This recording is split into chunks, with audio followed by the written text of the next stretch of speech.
ओडिशा साहित्य एकाडेमी तरफ कलिंग युद्ध कर्मशाला आयोजन होउछि। ख्रीष्टपूर्व 260-61 ये समय रे संगठित होइतिबा कलिंग युद्ध रे सत्यासत्य कौन ए संपर्क रे आम समाज रे दुई प्रकार मत आसी था एवं आमे एक गणतांत्रिक राष्ट्र रे बास करुछंती एवं ए गणतांत्रिक राष्ट्र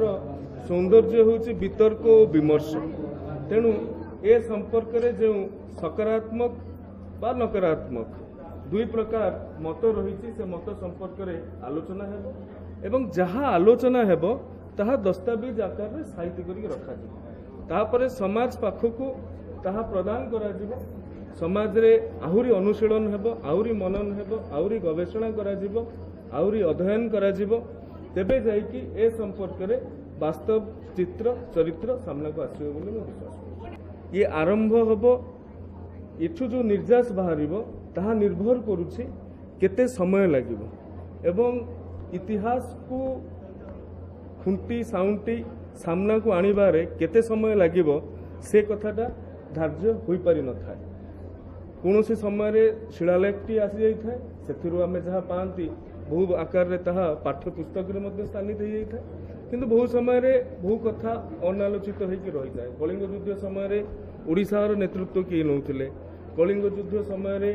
जो कहउचंती चंडाशोकरु धर्माशोक हेले धर्माशोक हेला परे 1.5 लाख ओडिया को हाथरे गोड़े बेड़ी पकईकी पाटलिपुत्र को पुणी कौन फेरई नेले ये सब कथा सामाजिक स्तर में प्रश्नवाची अच्छी एवं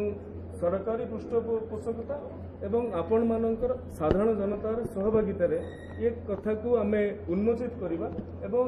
इतिहास रे केतेबेले आवेगर स्थान नहीं किंतु इतिहास टी कोनोसी समय रे बंका तेढ़ा मध्य होइथिबार अनेक जगह आमर नजीर अच्छी। तेणु आमर उत्तर पीढ़ी जो इतिहास पढ़िबे आमर पिला माने जो इतिहास पढ़िबे से इतिहास तांकु उत्साहित करुथाउ सेमाने गोटे कलिंगा साहसिका समयर दायाद बोली तांको भीतर अनुभव आसु अनुभूति आसु आजिर एहा ही लक्ष्य उद्देश्य। रिपोर्ट समीक्षा न्यूज लाइव।